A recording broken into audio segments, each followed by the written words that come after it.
जय श्री कृष्णा मित्रों, राधे राधे। स्वागत है आप सभी का कार्तिक मास महात्म्य के 5वें अध्याय में। ओम नमो भगवते वासुदेवाय नमः। राधा दामोदर भगवान की जय।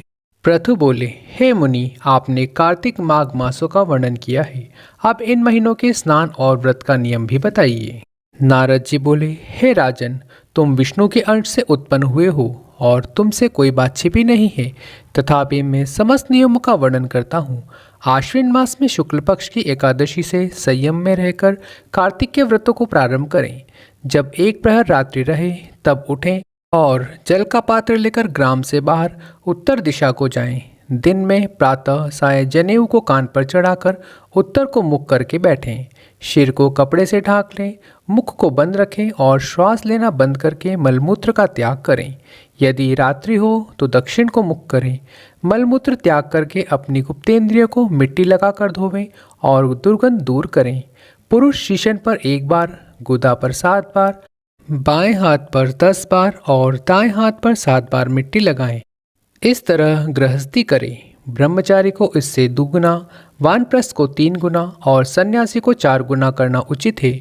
जो शौच के लिए कहा है उससे आधा रात्रि में करें, उससे भी आधा रोगी करें और उससे भी आधा मार्ग में चलने वाला करें। ऐसा नहीं करने से संपूर्ण क्रियाएं निष्फल हो जाती हैं। जो व्यक्ति मुख शुद्धि नहीं करते हैं उनको मंत्र फलदायक नहीं होता है, इसलिए दातुन आदि करना उचित है।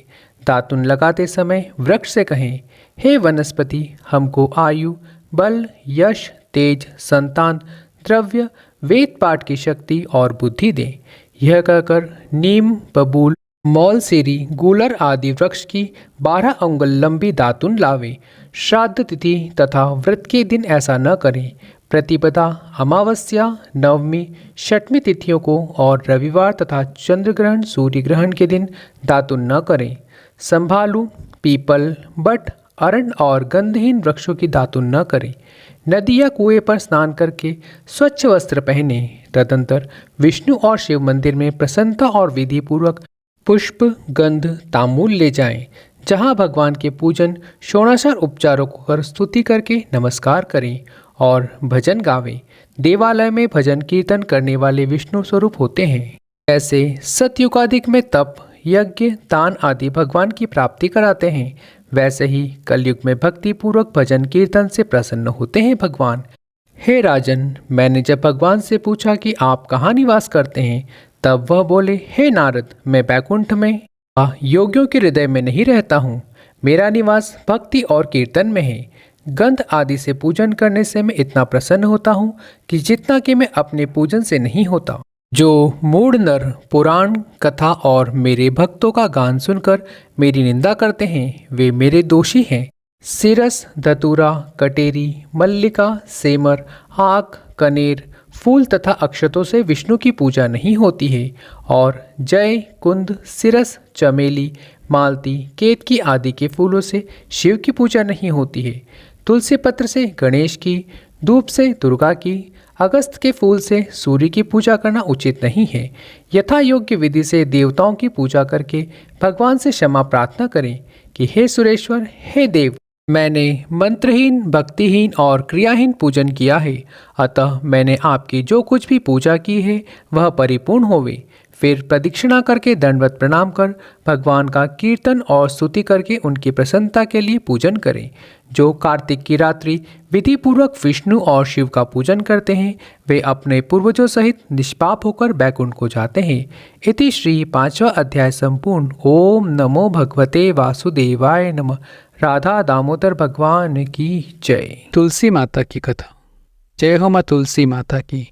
कार्तिक महीने में एक बुढ़िया माई तुलसी जी को सींचती और कहती, हे तुलसी माता, सत की दाता, मैं तेरा बिरला सींचती हूँ। मुझे बहू दे, पीताम्बर की धोती दे, मीठा मीठा घास दे, बैकुंठा का वास दे, चटक की चाल दे, पटक की मौत दे, चंदन का काट दे, रानी का सा ठाट दे, दाल भात का भोजन दे, 11 की मौत दे, कृष्णा जी का कान दे। जब तुलसी माता यह सुनकर सूखने लगी तो भगवान ने पूछा, हे तुलसी, तुम क्यों सूख रही हो? तुलसी माता ने कहा, एक बुढ़िया रोज आती है और यह बात कह जाती है, मैं सब बात तो पूरी कर दूंगी, लेकिन कृष्ण का कान कहाँ से लाऊंगी? तब भगवान बोले, जब वो मरेगी तो मैं उसे अपना कान दे आऊँगा, तो बुढ़िया माई से कह देना। कुछ समय बाद बुढ़िया माई मर गई। सब लोग आ गए। जब माई को ले जाने लगे तो वह किसी से न उठी। तब भगवान एक 12 वर्ष के बालक का रूप धारण करके आए। बालक ने कहा, अगर मैं इनके कान में कुछ कहूँगा तो बुढ़िया माई उठ जाएंगी। बालक ने कान में कहा, बुढ़िया माई मन की निकाल ले, पीताम्बर की धोती ले, मीठा मीठा घास ले, बैकुंठा का वास ले, चटक की चाल ले, पटक की मोत ले, कृष्णा जी का कांद ले।